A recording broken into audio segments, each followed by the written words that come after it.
Legal Licks. How What are up, Maya? you? I'm good. How you feeling? I'm good. I'm Yep, good. yep.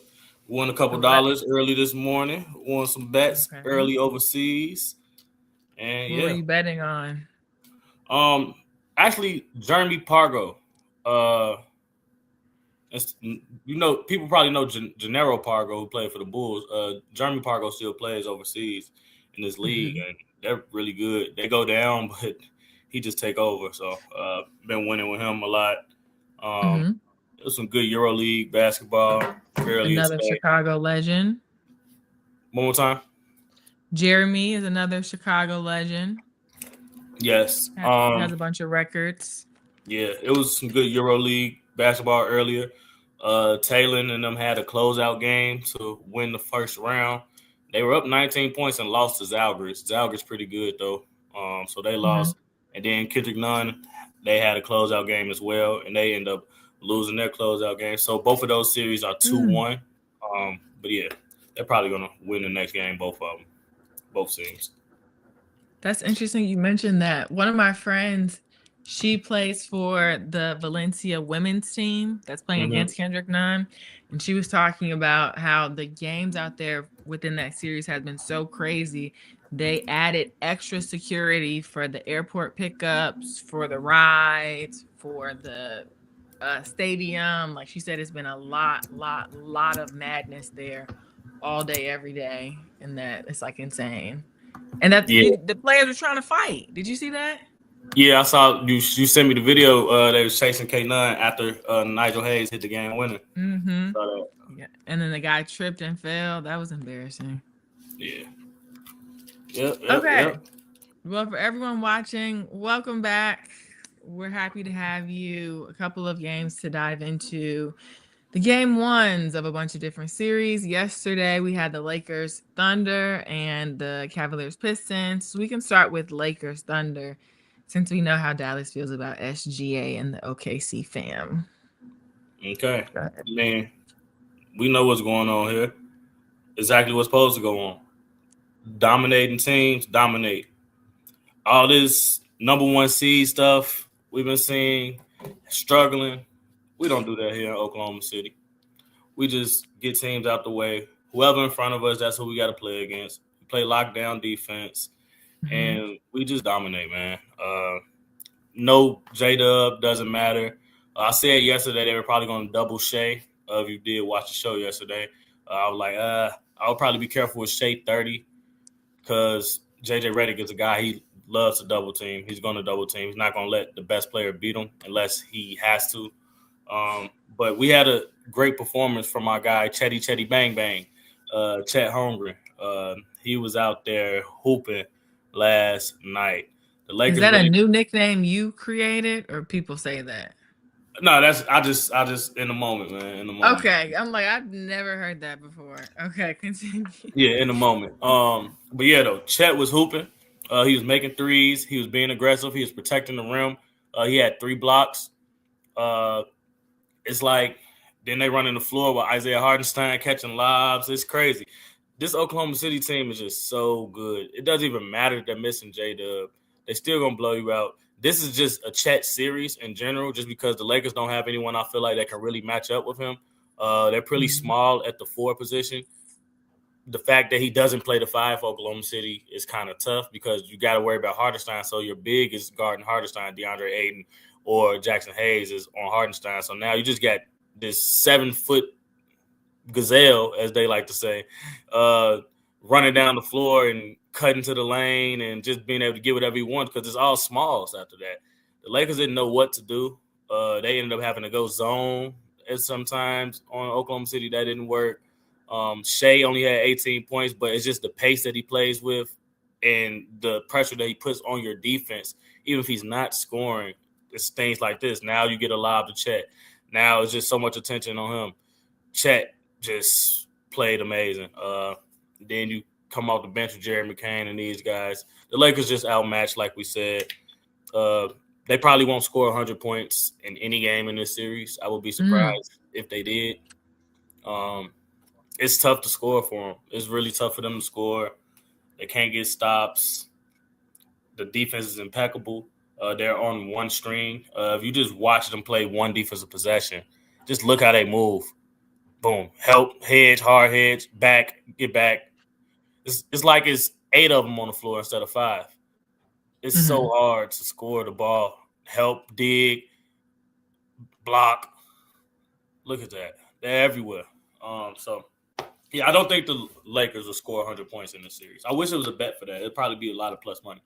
I doubt they score 100 in any game. It's only going to be 4 games, but I doubt they score 100.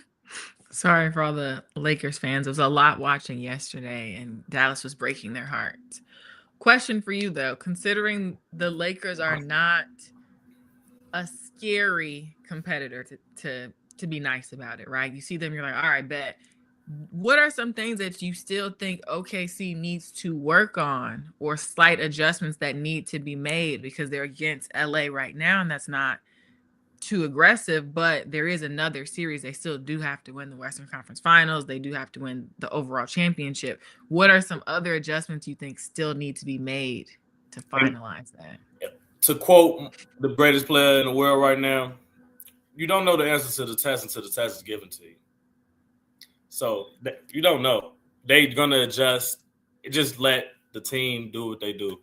They're going to adjust to whatever comes across their path. Once they see the test, they'll give you the answers.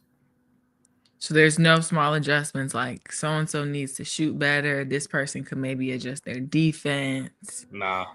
They're a championship basketball team. They're a championship basketball team. The only thing I guess that can help is Jalen Williams coming back. J-Dub coming back. Listen, they're playing outstanding basketball. Well, considering you're saying they're such a well-oiled machine, we slightly spoke about this yesterday, but we didn't really have time to cover it. Do you think that this current OKC era, this team, these players will one day be an NBA dynasty? Yeah, I mean, I've said it time after time. I think they win 3 in a row here at least. They're going to win this year. Shai's going to sweep the awards. I think they're going to win next year. And then they will be a super team built somewhere in one of these cities to try to stop them. And I don't know if the super team will be able to stop them either. So that's just what it is. This Oklahoma City team really good. That leader leads by example, does everything the right way. The front office is amazing. Sam Presti. Just from head to toe, the organization is just phenomenal. And it's been phenomenal for a while now. What do you think if we compare them to some of the other modern day NBA dynasties? Do you think that they could still handle those matchups, or is that a little different? That Warriors dynasty was different. That was probably the best team ever assembled with Kevin Durant, Klay Thompson, Steph, Draymond, Sean Livingston. Was Sean Livingston even on that team? Maybe. I don't know. But Andre Iguodala, all of those players, that's probably the best team ever. And it's not close. They also had random stuff like DeMarcus Cousins. It's like, what the hell? Why do you have DeMarcus Cousins on your bench as one of the players? I remember playing with them on 2K. It was like cheating. They had the best team ever. You got some of the greatest scorers. It made Kevin Durant game so much easier with Steph Curry out there. How do you guard KD when you got to worry about Klay and Steph shooting threes? So that team is special, but I think this team is very special in their own right.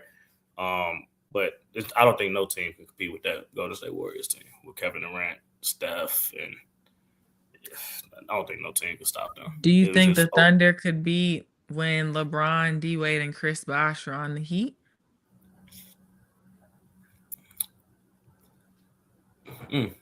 It's tough. It's tough to say. I don't know. I think we're only at this point of the Thunder greatness. They have a lot more to go. They're going to be a lot better. It's like Shai said last night. You never get the same version of Chet. He gets better every game. Every single time he steps on the floor, he gets better. So this team is just at the surface. They're going to get a lot better. So maybe we can revisit this after another year and we see Chet evolve. We see AJ Mitchell evolve. We see Case and Wallace We evolve. see These other if players they evolve. won another championship, if Shea won another MVP, if there are more accolades to add on, because we don't know yet. Okay. Moving on to the other game from yesterday, Cleveland Cavaliers versus Detroit Pistons. Pistons not messing around. What did you think of this? This game was pretty good. It was the Pistons got out early, and then the Cavs made a run, got back within 10 by halftime. We actually bet on the Cavaliers plus 14 first half. That was one of the bets. I think 13, 14. No, I bet 1,700 on it, actually. Sent it to the group members. The Cavs just turned the ball over a million times in the first quarter. So it was like, oh, they're not going to just keep turning it over. Eventually, they should get some shots at the rim. Detroit was at home. They came out, jumped on them early with the crowd. And, yeah, it was just a really good game, start to finish. The Detroit Pistons played excellent basketball across the board. Cade Cunningham showed his dominance. They had their guy Duncan Robinson making 3-pointers, wide open threes. You can't leave him open. He's going to knock it down almost every single time. They had contributions from everyone. They hit some buzzer beaters. Javonte Green played well. Thompson Twin played well. Bench guys played phenomenal. Dennis Jenkins, Jalen Duren, he played excellent as well. But the main thing, I think the Cavs lost this game themselves. Yes, the Pistons played really good basketball, but I think the Cavs kind of lost this game themselves. It's kind of hard to win an NBA game in general, let alone an NBA playoff game in the second round against a number one seed, and you're not getting shots at the rim. You got to get shots on it. Too. Yeah, you got to get shots. Like, every possession has to end with a shot. That's the thing. And the Cavaliers turned the ball over. Let me see exactly how many times they turned over. I know that the Pistons had 32 points off of turnovers yesterday. You can't give up 32 points off turnovers. Just an example here, James Harden, a pointless turnover. And when the Pistons get out and run, they gone. They got a lot of guys that can finish. Tobias Harris, Dennis Jenkins, Cade Cunningham, the Thompson twin. When they get out and run, they get out and run. And James just kept giving them the ball. I mean, just here, you can have it. And yeah. So the next question I was going to ask you was about James Harden. You mentioned how in the first quarter the Cavs kept turning the ball over. James Harden has 43 turnovers this playoff series already. This playoffs overall. That's more than any other NBA player. He averages over 5 turnovers a game. How can we get him to stop doing that? It's a him thing. I mean, he's one of the greatest players ever to touch a basketball. He's elite. He's elite at playmaking. This is a guy that averaged 30 points and led the league in scoring and led the league in assists throughout the course of his career. He has to just man up and like, bro, I'm keep turning the ball over. If we're not getting shots up, we can't win the game. You got to get a shot up every single time. You can't give up 31 points off turnovers to the number one seed. You can't turn the ball over 20 times as a team, let alone James Harden had 7 turnovers himself yesterday in the opening game. And they were at crucial moments sometimes. You got to make this Detroit team score in the half court because they can't shoot the 3 ball. When you let them go in transition, now they can shoot the 3 because now they're getting guys open, looks like Tobias Harris and Duncan Robinson. If you're in your half court set and you're the Cleveland Cavaliers, now it and then if you're in your half court defense in the Cleveland Cavaliers, it's a lot easier to guard the Detroit Pistons team. You can't guard them in the open court. So James knows what he has to do. He really does. He said himself in the interview post game. I'll play the clip here. Turnovers are something that are correctable. Yep, 1,000,000%. And what do you think? Like some of them are, like Don just said, you look within first, and you look at my turnovers, and a lot of them were just on me and nothing they did. So, and which led to I don't even know how many transition points they had, but it was way too many. And I mean, if I had to put my my print on one thing on the game, that's the game right there. Yeah. I love the Easy right accountability. there. I love the accountability, though. You know, he's a veteran player. He knows it's on him. It's on him.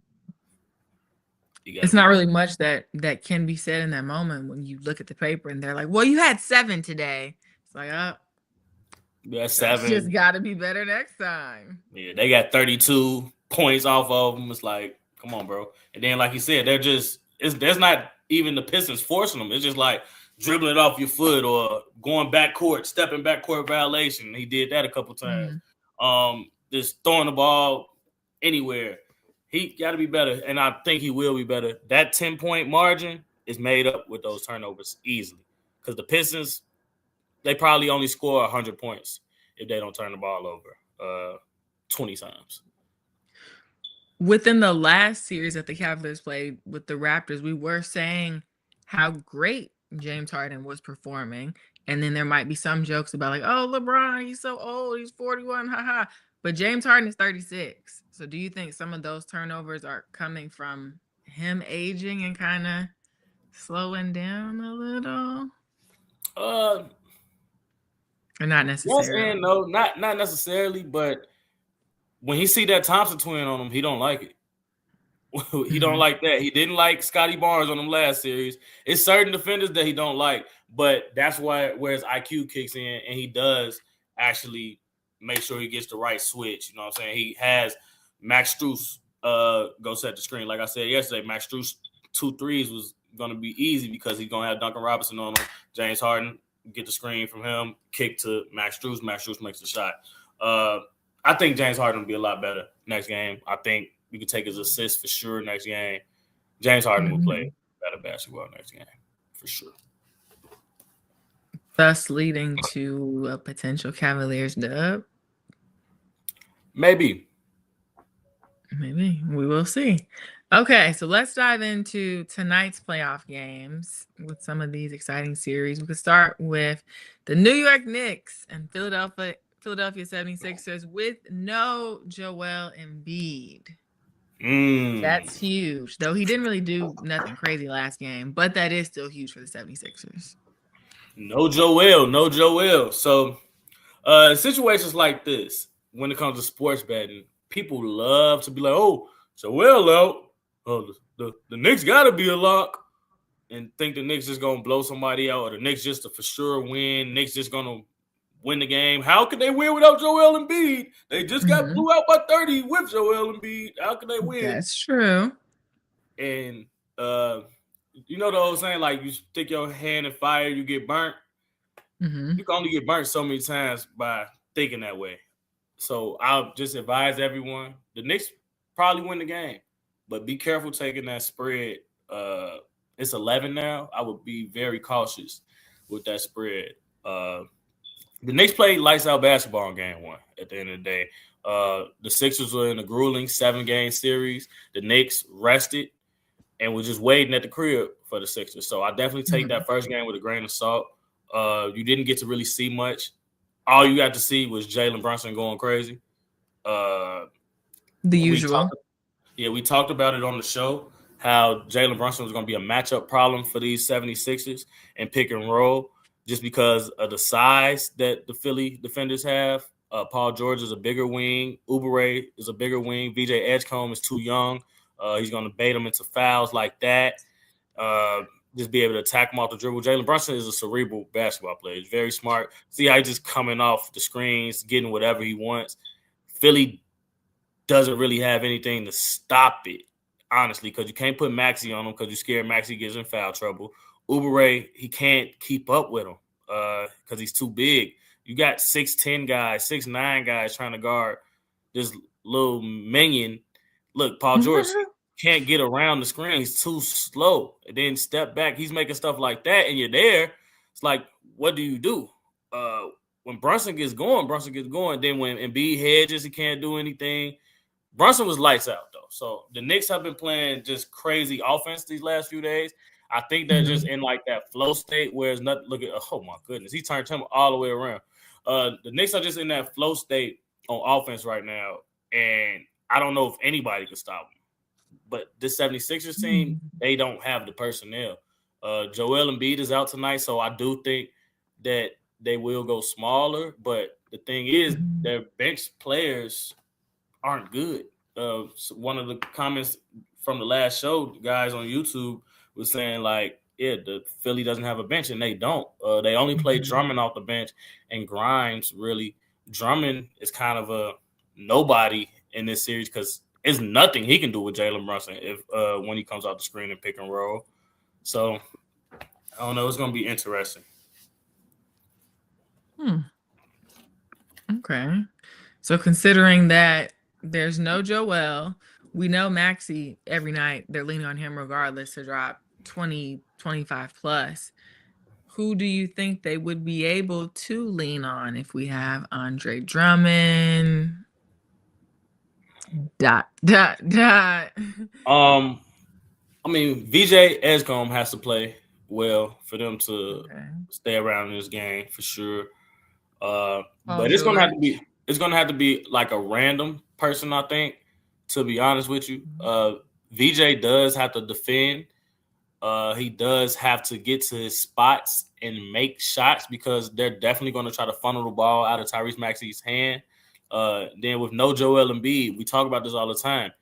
Now the Philadelphia 76ers have to make tougher shots. Everything is tougher for them now because now you don't have that person that's like the black hole taking all the attention from the defense on them. Now you're going to have to go get real buckets, which Maxey's capable of. We know Paul George is capable of. But they're going to need a third scorer, and I think it has to be VJ tonight. He's very confident kid. He's not scared of the moment. And I think he just has to step up. They need him bad. You have to try to steal one of these games in New York. That's what you really want to do. In any 7-game series, you want to steal a game. But I think VJ has to play really well. And it's going to have to be one of those random people on the Sixers bench that haven't played a lot. Like a Barlow or just a random person. I don't know who, which leads us to the next thing that we have to talk about here in this game. So, question for you. If you were the 76ers head coach, if you were Nick Nurse, you're saying that there needs to be some sort of random player that just goes off. Why not Kyle Lowry? He's technically an active player on the 76ers. Why don't they just have him lace up real quick? Kyle Lowry is done. He's on the team for emotional support right now. He's not playing not 1 minute. But I'm saying if we're saying a random player has to come out of nowhere and go off, Kyle Lowry is champ. Why not just give him a shot? Especially, imagine if you down 3-0. You wouldn't just throw him in a little bit? There's nothing that Kyle Lowry is going to give me if I'm a 76ers to help me win a playoff game at this point in his career. Kyle Lowry, the Memphis, I remember when Kyle Lowry got drafted by the Memphis Grizzlies when my uncle was coaching the Grizzlies, when Big Mitch was coaching the Grizzlies out of Villanova. He was a guard that could jump, and I literally remember when he got drafted, he came to the camp, spoke to the kids. That was so long ago. Kyle Lowry been in the league at least minimum 15 years. So has LeBron, so has James Harden. We talking about old school players. Yeah, LeBron didn't go to college.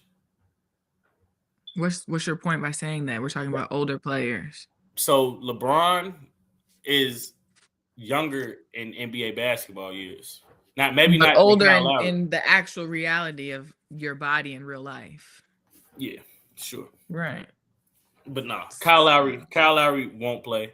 If I'm Nick Nurse, I don't know what to do, honestly. I know that you have to probably go small so that you can try to stop these pick and rolls with Jalen Brunson.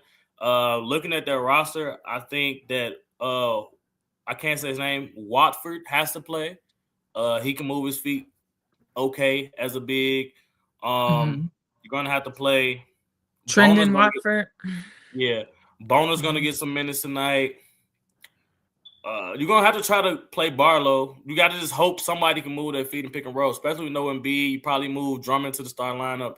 but I think that's gonna get old quick because he's just too slow of foot to keep up with Brunson. That gets worse than Embiid being out there. Last game, Drummond only played 9 minutes because they realized quickly, like, oh, he can't do nothing with Brunson.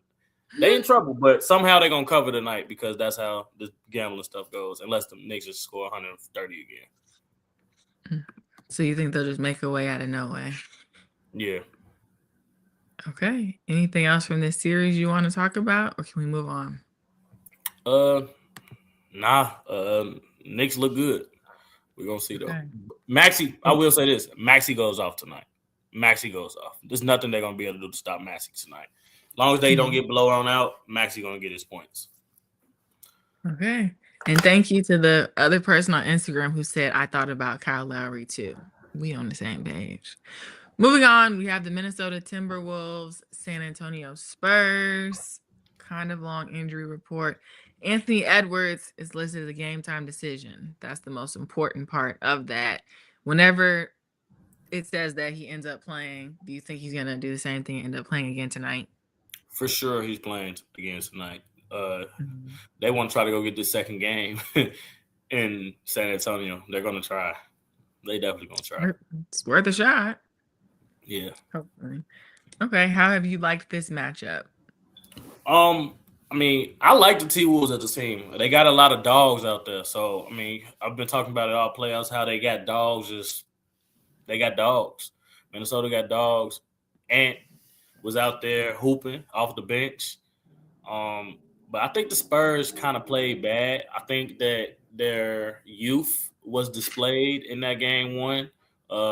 They won their first playoff series. Now they're playing a team with a lot of veterans that's been there multiple times, been deep into the playoffs. They've lost. The Timberwolves have lost, but they've gone deep in the playoffs, beat some good teams. And I think that they were just better prepared than the San Antonio Spurs in game one. I think that the youth of the Spurs was very much on display. How physical the Timberwolves were with the Spurs was big. They were really physical with Fox on the screens. They were physical with Wemby. They didn't allow them to be comfortable. They took the comfort level away. I did see that something online that they called in the reinforcement. They called in Coach Pop. The Spurs called Coach Pop in. So that might help. I don't know what he might have said or not have said. But I do know that. And I think the Spurs are going to play better basketball tonight. The key thing that has to happen, though, is Victor Wemby has to make shots. If he doesn't make shots, the Spurs are in trouble. Him making shots doesn't just mean about the scoring. It's bigger than the scoring. He has to make the 3-point shot to me. Just to space the floor, to give everybody else room, to get Gobert out the paint. He has to make 3-point shots. He was 0 for 8 from 3 in game one. He had 11 points. Yeah, he had a triple-double. Yeah, he had 11 blocks. Yeah, he rebounded well. But he had 11 points in the playoff game against his guy, Rudy Gobert, his teammate on the French team. He shot 8 threes and didn't make one. And they were some good looks. I think he has to play at that high post as well, that high post, that elbow, so that he can force the Minnesota Timberwolves to collapse and hopefully maybe get Rudy in foul trouble or something like that. But he has to make threes, Maya. He got to make threes. I took him for 2 threes on one of my parlays. He's going to make them. Joker shot almost 10 threes per game last series. So we know this is what Minnesota gives up to the center. They're going to let you shoot the threes. You got to make them, Wemby.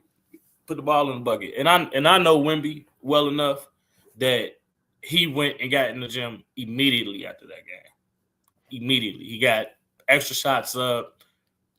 He read his book, went to sleep, got his rest, ate his food.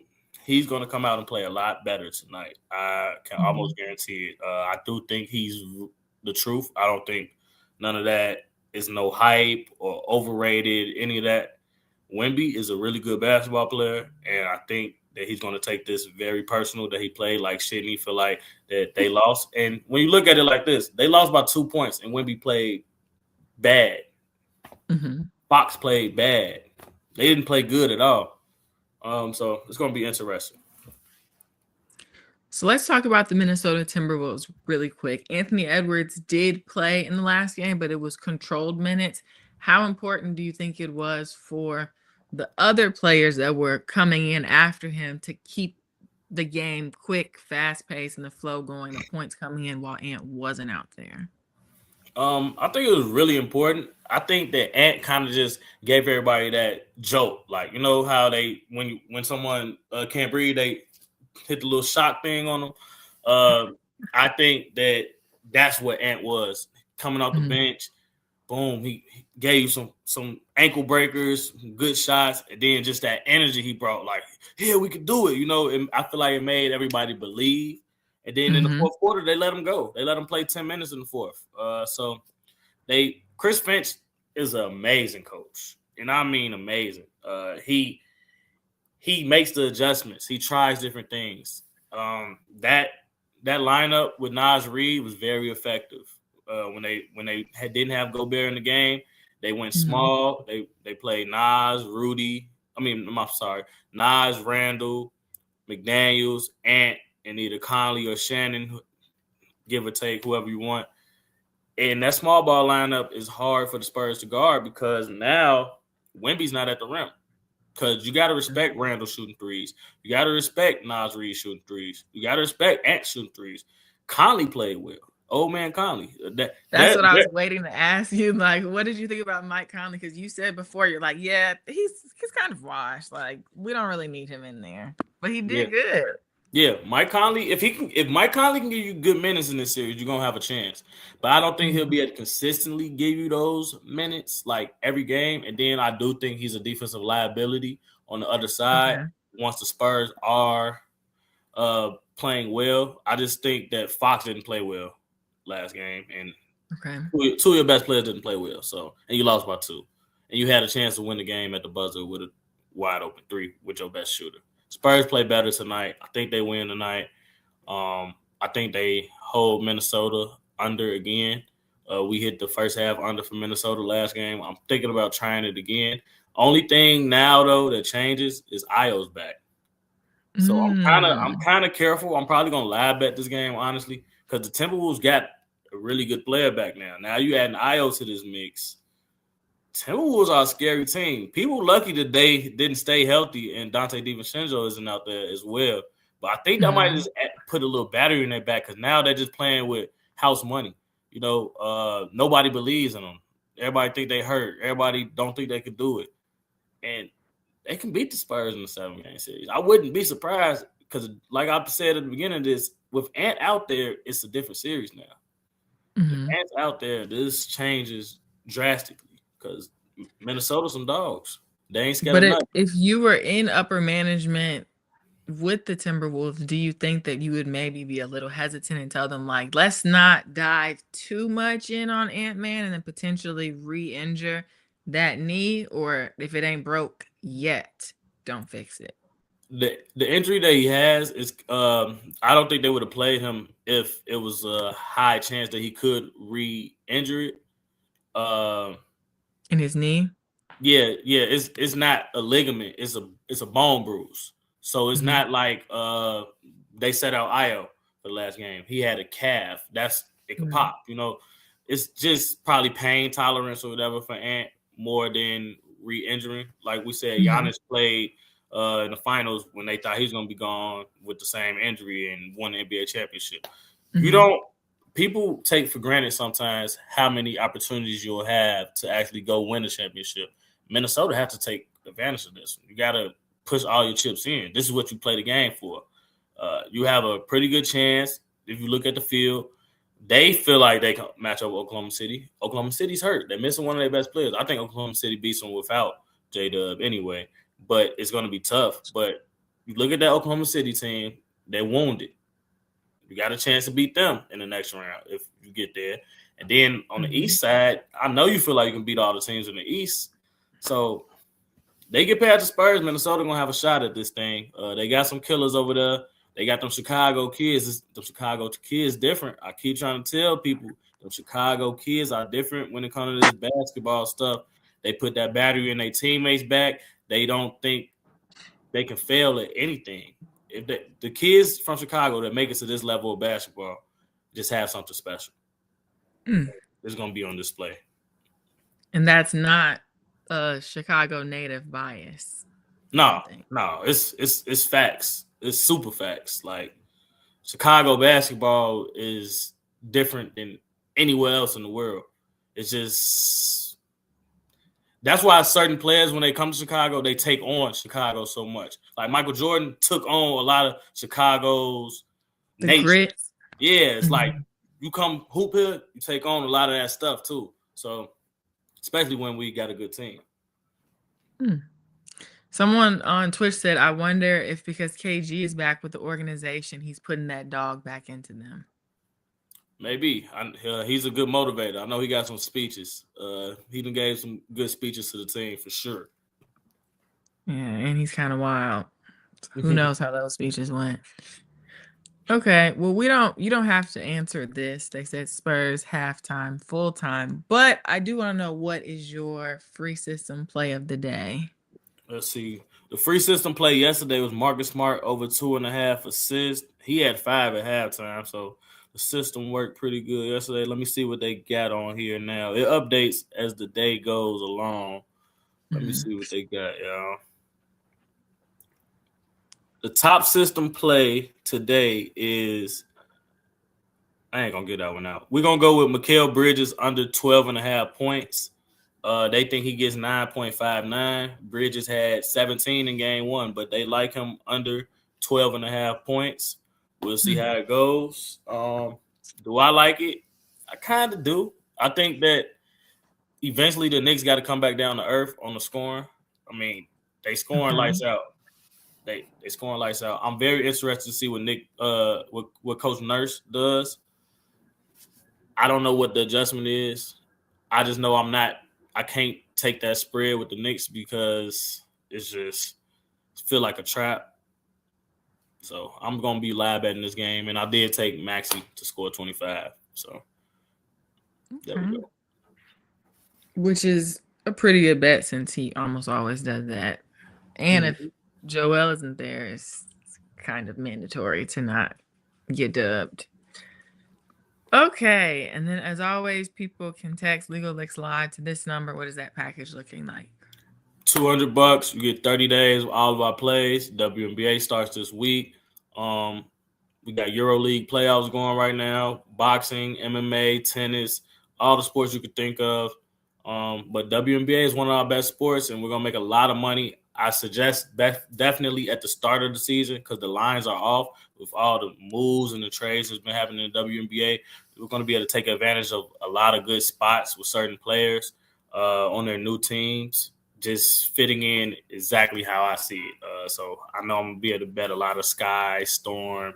It's just a lot of things in the W where they're not going to have the lines correct yet based off of what these women will be able to do.